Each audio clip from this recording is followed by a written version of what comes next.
Ba't ganyan, itsura mo? Nagpapalam pa ako sa kalsada.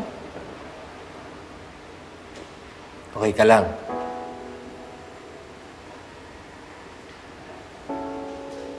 Bakit po ba tayo nandito, sir?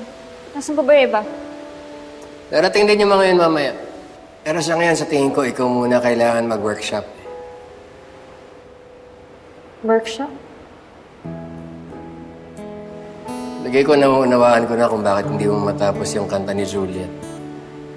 Pareho kayo ni Zeph. Pinipigilan niya yung sarili niya. Kailangan mong ilabas yung nararamdaman. Paano po, sir? Hindi ko nga mailabas sa pagsusulat eh. Sabi ng mga kaibigan mo, mahilig ka sumayaw, isayaw mo. Kahit ano. Basta ang importante, mailabas mo yung nararamdaman mo.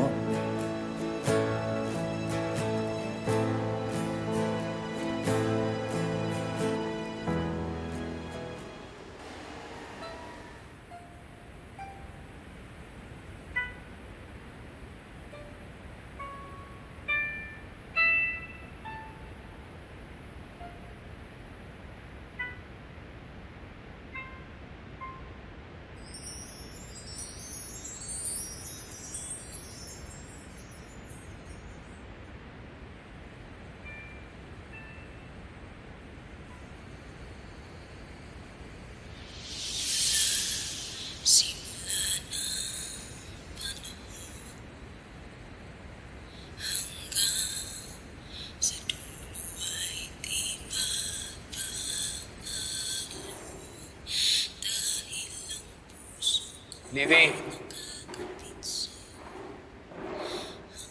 Livy. Ako naglaan naman ng oras dito. Pangako sa'yo, hindi ako susuko. Pero wag namang ikaw pa susuko sa sarili mo.